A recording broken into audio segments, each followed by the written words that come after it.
Hey APUSH, I'm Lindsay with your reports on the Egypt Air Flight 990. On October 31st, 1999, a regularly scheduled flight of a Boeing 767 crash-landed into the Atlantic Ocean about 60 miles south of Nantucket Island, Massachusetts, killing all 217 passengers on board. The NTSB calls the crash a deliberate action by Relief First Officer Gamil Al-Batoui.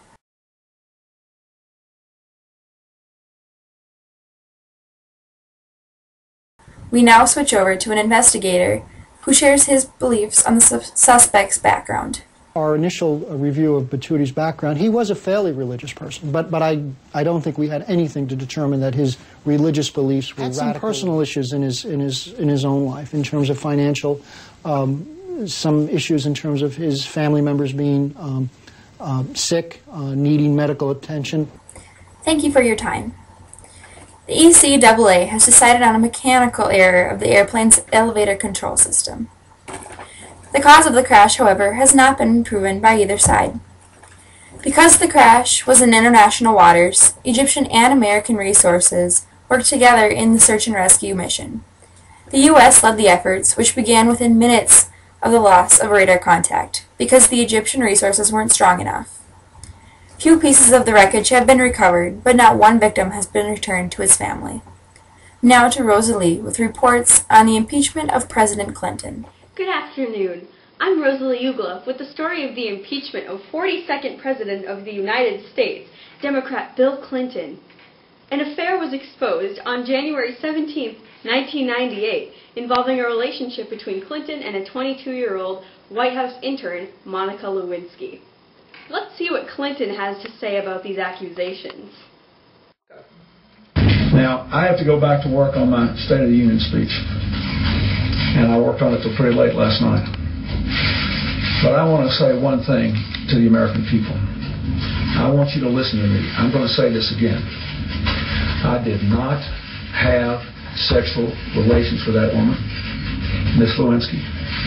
I never told anybody to lie. Not a single time. Never.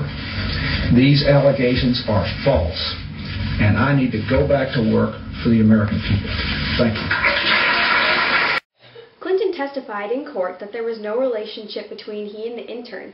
However, Lewinsky claimed the opposite, and after DNA evidence and recorded phone conversations were gathered, it was apparent that Clinton had lied under oath, meaning that he had committed both perjury and obstruction of justice, two crimes that are indeed impeachable. On August 17, 1998, Clinton apologized and confessed having an improper physical relationship with Lewinsky. Despite this controversy, Clinton proved successful in other parts of his presidency, such as balancing the nation's budget. I'm Rosalie signing off. Peace and blessings. We're here today with reports on the tragic massacre at Columbine High School in Columbine, Colorado. It's April 20th, 1999 at 1 o'clock p.m. and the attack started approximately 1 hour and 40 minutes ago, continued for 50 minutes. A total of 12 students and one teacher have been pronounced dead on the scene, and the two gunmen, both seniors, committed suicide, making this the fourth deadliest massacre in history. The boys, Eric Harris and Dylan Klebold, fell in the library where they had previously killed 10 victims. A journal has been found filled with the plans of the boys' delivery and thoughts on other events, including the Oklahoma City bombing and the Waco siege. The journal shows blurbs of their goals, outdoing the other massacres and leaving a lasting impression on the world with this kind of violence. Now you'll hear from the students who have been affected. I was in the library, and the whole room was just filled with smoke, and I heard gunshots all over, and the two guys who were the trenchcoat mafia came into the library and were just shooting everyone that they could, anyone that they can, you know. And so we were all under the tables, and the girl who was sitting right across from me under the table was shot in the head right there. And I mean, it was the worst feeling that I've ever had, because I mean, blood was just going all over, and I mean, I witnessed that, you know, and it's hard. Weird and so strange just to understand that people would do that. That's all the news for today, APUSH. Please keep these families in your prayers and stay tuned for more information.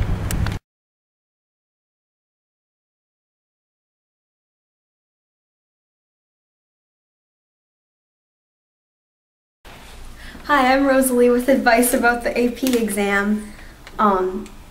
First of all, don't panic. it's not as terrible as you think it is, and when the time comes, it will go really smoothly. I was panicking a lot, but it's really okay. You're going to be fine. Also, you should study from time to time all of the second semester at least, if not the first semester, and then study more often in the time leading up to the exam. I'm Lindsay Colquist, and I have other information. Just trust your knowledge and trust Mr. Nygaard too when he says everything's going to be okay, because it actually probably will be most of the time. And study not just like the day before your test, but a little bit, like maybe every night or every other night, so it's not like crammed into your head and you'll remember everything better. Hi, I'm Kendra Eiley with some more advice. Don't hold off your notes until the last minute, because all those nights staying up super late are not worth the procrastination.